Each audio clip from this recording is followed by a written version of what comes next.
Oke, jadi di sini saya akan menjelaskan materi mengenai pelanggaran hak dan kewajiban warga negara. Nah, jadi sebelum kita masuk ke pelanggarannya, kita harus tahu dulu apa itu warga negara.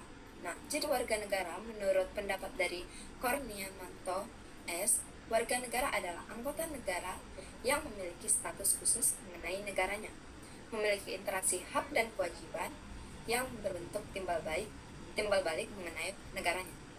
Nah, jadi secara sederhananya, warga negara adalah penduduk sebuah negara berdasarkan keturunan, tempat kelahiran, dan lain sebagainya. Oke, sekarang kita masuk ke apa aja sih asas kewarganegaraan itu. Nah, jadi asas kewarganegaraan itu ada dua. Yang pertama itu ius sanguinis, yang artinya itu berdasarkan darah atau keturunan. Nah, lalu yang kedua itu ada ius soli, yang artinya berdasarkan tempat lahir. Oke, selanjutnya itu kita masuk ke warga negara menurut Undang-Undang Dasar Negara Republik Indonesia tahun 1945 pasal yang ke-26. Itu ada berisi 3 ayat. Nah, yang dimana ayat pertamanya itu berisi mengenai yang menjadi warga negara ialah orang-orang bangsa Indonesia asli dan orang-orang bangsa lain yang disahkan dengan undang-undang sebagai warga negara. Lalu ayat keduanya itu berisi tentang penduduk ialah warga negara Indonesia dan orang asing yang bertempat tinggal di Indonesia. Lalu ayat ketiganya itu berisi mengenai hal-hal mengenai warga negara dan penduduk diatur dengan undang-undang. Nah, selanjutnya kita masuk ke hak dan kewajiban. Jadi, apa sih itu hak dan apa sih itu kewajiban?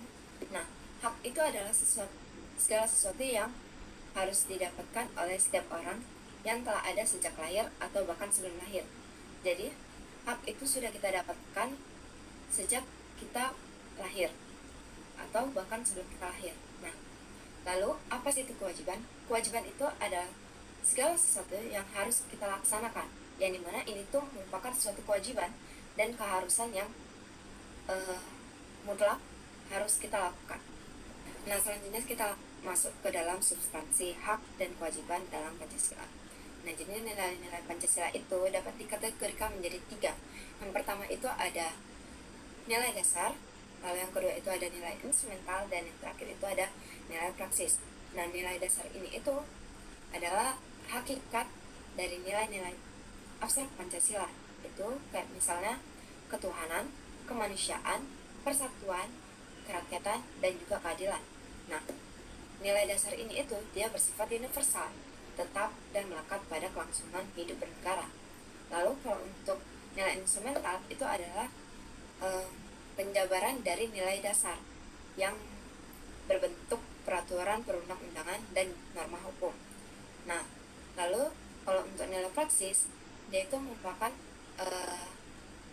realisasi dari nilai instrumental dalam tindakan dan sikap kita sehari-harinya. Oke, jadi nilai instrumental dalam Pancasila itu ada 5, yang dimana yang pertama itu hak atas kewarganegaraan yang dapat kita temukan dalam pasal 26 ayat 1 dan 2. Lalu yang kedua itu ada kesamaan kedudukan yang dapat kita temukan dalam pasal 27 ayat 1, yang dimana bunyinya itu setiap warga negara bersamaan kedudukannya di dalam hukum, pemerintahan, dan wajib menjunjung hukum dan pemerintahan itu sendiri dengan tidak ada kecualinya. Lalu yang ketiga itu ada hak atas pekerjaan yang layak yang dapat kita temukan dalam pasal 27 ayat 2, yang dimana isinya itu setiap warga negara berhak mendapat pekerjaan dan penghidupan yang layak bagi kemanusiaan. Nah, yang keempat itu ada kemerdekaan berkumpul dan berserikat yang dapat kita temukan dalam pasal 28. Lalu selanjutnya yang terakhir itu ada hak mendapatkan pendidikan. Ini itu dapat kita temukan dalam pasal 31. Salah ingat. Nah, selanjutnya itu ada kasus pelanggaran hak dan pengingkaran kewajiban warga negara. Nah, ini topik utama dari materi kita kali ini. Nah, jadi kenapa sih pelanggaran hak dan kewajiban itu dapat terjadi? Nah, jadi ini tuh dapat terjadi karena ada beberapa faktor yang dimana yang pertama itu karena adanya sikap egois dan mementingkan diri sendiri. Nah, seringkali kita temukan orang-orang yang mungkin bisa jadi kita sendiri itu kayak dia pengennya masa menang atau masa benar sendiri gitu. Jadi sikap egois inilah yang dapat menyebabkan terjadinya pelanggaran hak dan kewajiban. Nah, lalu yang kedua itu rendahnya kesadaran berbangsa dan bernegara, yang dimana sering kali kita temukan mungkin ada yang orang-orang yang melanggar hukum atau kayak merusak fasilitas umum, lalu mungkin ada juga yang tidak mau membayar pajak. Nah, lalu ketiga itu ada sikap tidak toleran, yang dimana sering kali kita temukan orang-orang yang membeda-bedakan berteman dari agamanya atau rasnya atau mungkin sukunya. Jadi kayak dia hanya ingin berteman dengan yang seagama atau mungkin yang seras atau mungkin yang satu suku dengan dia gitu. Lalu habis itu yang keempat itu ada penyalahgunaan kekuasaan, yang dimana dapat kita temukan pada orang-orang yang dia menyalahgunakan kekuasaannya untuk kepentingan pribadinya, seperti menggunakan wewenang untuk menindas orang lain, lalu habis itu melakukan tindakan penyuapan atau gratifikasi atau pemerasan. Lalu yang selanjutnya itu ketidaktegasan penegak hukum, itu seperti proses hukum yang tidak adil atau tidak memberikan keadilan bagi semua pihak. Nah, ada juga pelanggaran hak asasi manusia yang tidak ditindak dengan tegas. Nah, lalu selanjutnya itu ada penyalahgunaan teknologi, itu seperti meretas data orang lain atau mungkin memberitakan berita yang hoax di media sosial atau mengupload foto yang tidak selayaknya. Nah, selanjutnya itu seringkali kita temukan juga banyak orang-orang di daerah terpencil khususnya itu tidak mendapatkan pelayanan kesehatan yang layak, yang dikarenakan mungkin biaya layanannya itu terlalu mahal atau mungkin karena fasilitas rumah sakit di sana itu yang kurang memadai atau sangat terbatas. Nah, yang dimana kesehatan ini itu merupakan modal utama kita dalam melakukan produktivitas atau melakukan aktivitas kita sehari-harinya. Nah, jika tubuh kita tidak sehat, ini tuh dapat mempengaruhi kita dalam melakukan aktivitas seperti bekerja atau melakukan kegiatan lainnya. Jika hak ini itu dilanggar, maka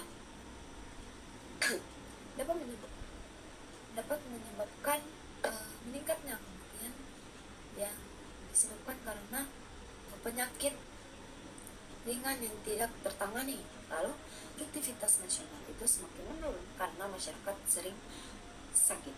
Nah, selanjutnya itu ada juga kasus-kasus mengenai pelanggaran kewajiban warga negara. Nah, seringkali kita temukan banyak warga negara atau orang-orang yang tidak mau membayar pajak, padahal membayar pajak itu merupakan salah satu kewajiban kita sebagai warga negara, yang dimana banyak kita temukan orang-orang yang sebenarnya mampu tapi dia itu sengaja atau tidak mau membayar pajak. Nah, padahal dari pajak inilah pemerintah dapat membangun sekolah, rumah sakit, jalanan, bahkan fasilitas umum lainnya yang dimana ini tuh dapat dipergunakan bagi masyarakat nantinya. Nah, dengan pelanggaran kewajiban ini dapat memberikan dampak di mana pembangunan seperti sekolah, rumah sakit, jalan atau fasilitas umum itu terhambat karena kurangnya pemasukan negara dari pajak yang seharusnya warga negara bayar. Bahkan ini dapat menyebabkan rasa kepercayaan masyarakat lainnya yang sudah membayar pajak itu menjadi menurun. Jadi seharusnya dalam hal ini pemerintah itu dapat menjelaskan secara terang mengenai penggunaan pajak atau memberikan sanksi kepada orang-orang yang tidak mau membayar pajak dengan tegas. Nah, sebenarnya itu juga sering sering kali kita temukan banyak orang yang tidak mau menjaga kebersihan atau kelestarian lingkungan, yang dimana menjaga lingkungan itu merupakan salah satu kewajiban kita yang terdapat dalam pasal 28H ayat 1 yang menyatakan lingkungan hidup yang baik dan sehat adalah hak sekaligus tanggung jawab warga negara, yang mana dengan membuang sampah sembarangan atau bahkan sering kita temukan ada orang yang menebang pohon tanpa izin atau membuang sampah limbah ke sungai, itu dapat menyebabkan terjadinya pencemaran lingkungan, dan ini dapat mengganggu aktivitas manusia nanti, bahkan dapat mengganggu kenyamanan manusia ya. Nah, selain itu membuang sampah sembarangan itu juga dapat menyebabkan terjadinya banjir, atau mungkin menebang pohon tanpa izin itu dapat menyebabkan terjadinya longsor. Nah, serta dapat menyebabkan kerusakan lingkungan seperti perubahan iklim, polusi udara, dan hilangnya sumber air bersih. Nah, jadi seharusnya dalam hal ini pemerintah atau masyarakat itu harus lebih terbuka pemikirannya dalam hal menjaga lingkungan, seperti melakukan gerakan peduli lingkungan secara rutin atau bergotong royong, serta melakukan atau menerapkan kegiatan 3R, reduce, reuse, dan recycle. Dan pemerintah juga dapat memberikan sanksi bagi perusahaan atau individu yang merusak. Sekian dari saya, bila ada salah kata dimaafkan. Terima kasih.